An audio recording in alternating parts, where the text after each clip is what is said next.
그 불공정 거래 행위의 금지를 보게 될 텐데 이 부분도 상당히 이제 문제가 많이 출제되는 파트 중에 하나라고 했었습니다. 그래서 불공정 거래 행위의 금지에서 보게 되면 먼저 교재를 한번 보시게 되면 교재에서 페이지가 66페이지입니다. 66페이지인데 그 66페이지에 이제 불공정 거래 행위에 대해서 전체적으로 다 나와 있습니다.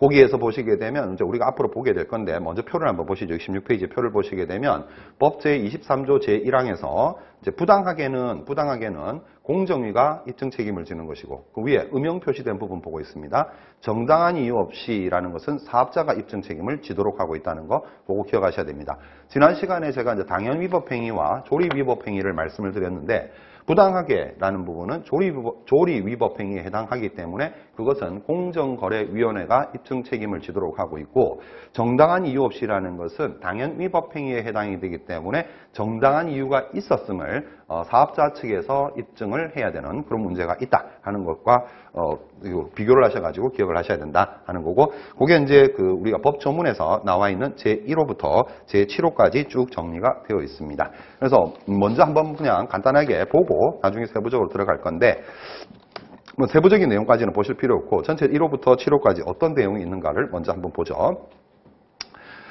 66페이지입니다. 제1호 부당하게 거래를 거절하거나 거래의 상대방을 차별하여 취급하는 경우 이렇게 되어 있습니다. 부당하게.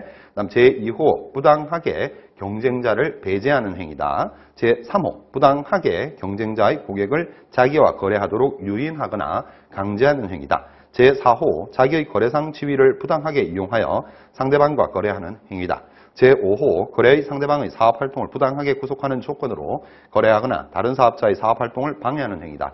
제7조 부당하게 특수관계인 또는 다른 회사에 대하여 현저히 유리한 어떤 특정 내용을 제공한다거나 현저히 유리한 조건으로 거래 지원을 하는 경우를 말하는 것이다. 그래서 이게 공통적으로 부당하게라는 말도 들어가 있지만 또 오른쪽으로 가보시게 되면 위법성에 있어서 정당한 이유 없이라는 표현이 들어가는 세부 항목들도 있다 하는 거 봐두시면 되겠고 이제 요 세부 항목들에 대해서는 조금 있다가 이제 요 표와 그다음에 본문을 할 때 왔다 갔다 하면서 이제 우리가 볼 겁니다. 자, 다시 이제 그 제4장의 불공정 거래 행위의 금지 쪽을 와 보도록 합니다. 자, 여기서 먼저 불공정 거래 행위가 뭐냐 하는 거죠. 불공정 거래 행위라 함은 사업자가 법 제23조 제1항 각호의 1에 해당하는 행위로서 공정한 거래를 저해할 우려가 있는 행위를 하거나 또는 계열회사 또는 다른 사업자라 하여금 그런 행위를 하도록 하는 것을 말한다. 자, 여기서 이제 저해하는, 그러니까 공정한 거래를 저해할 우려가 있는 행위를 한다거나, 그러니까 하는 거는 직접 하는 것이고, 그 다음 문장에서는 계열회사 또는 다른 사업자라 하여금 그러한 행위를 하도록 하는 것, 즉 교사 행위를 말하는 것이죠. 그래서 직접 하거나 교사 행위 둘 다 위반 행위로 규제를 하고 있다 하는 겁니다. 자, 그러면 본문에서 공정한 거래를 저해하는 행위를 할 우려가 있는 행위다 이렇게 이야기했는데 저해하는 행위를 그럼 공정한 거래의 저해라는 건 뭐냐?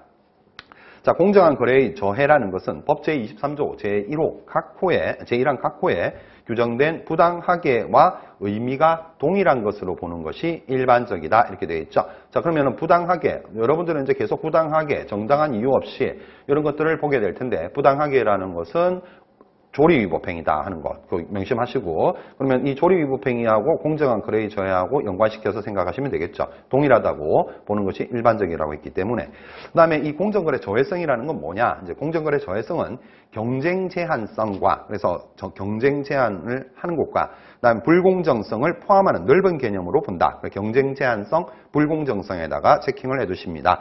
자, 그러면 이제 경쟁 제한성이라는 건 뭐냐? 당 행위로 인해서 시장 경쟁의 정도 또는 경쟁 사업자의 수가 유의미한 수준으로 줄어들거나 줄어들 우려가 있음을 의미하며 불공정성이란 그러니까 이제 지금 경쟁 제한성을 설명을 했고 그 다음에 불공정성입니다. 불공정성은 상품 또는 용역의 가격과 질 이외에 바람직하지 않은 경쟁 수단을 사용함으로써 정당한 경쟁을 저해한다거나 또는 의사결정을 저해하거나 불이익을 강요함으로써 공정거래의 기반이 침해되거나 침해될 우려가 있는 것을 그러니까 위에서 지금 이제 경쟁 수단, 어떤 수단의 불공정성을 이야기하고 있고 밑에는 어떤 거래 내용의 불공정성을 이야기하고 있죠. 그럼 여러분들은 이제 지금 경쟁 제한성과 불공정성을 두 가지를 구분하시고 경쟁 제한성에 대한 설명 외에 불공정성 안에서는 경쟁 수단과 그다음에 거래 내용을 가지고 불공정성을 두 가지로 구분하고 있구나 하는 정도만 알아두시면 되겠습니다.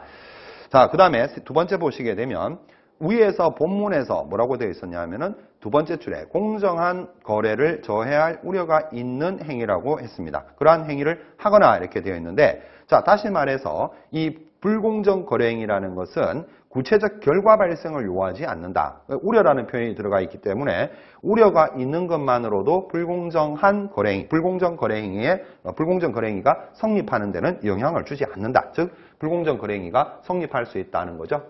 어떤 구체적 결과가 있지 않다 할지라도 우려라는 그 하나만 가지고도.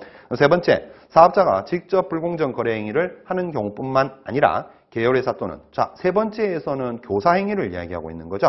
그러면 이제 전반적으로 우리가 보면은 공정한 거래를 저해하는 행위에 대해서 첫 번째 설명하고 있는 것은 그 부당하게의 의미와 동일한 거다. 그 다음에 경쟁 제한성과 불공정성을 설명하고 있고, 불공정성에서는 거래 내용의 불공정성과 경쟁 수단의 불공정성을 이야기를 하고 있더라. 그 다음에 동그라미 두 번째에서는 결과 발생을 꼭 요하지 않고 우려가 있는 것만으로도 불공정 거래 행위가 성립하는 데는 아무런 지장이 없더라. 그리고 세 번째에서는 교사 행위도 이 법의 규제 대상이 된다 하는 요 세 가지가 요 내용에 있어서 일단 핵심적인 내용이 되겠죠. 핵심적인 거.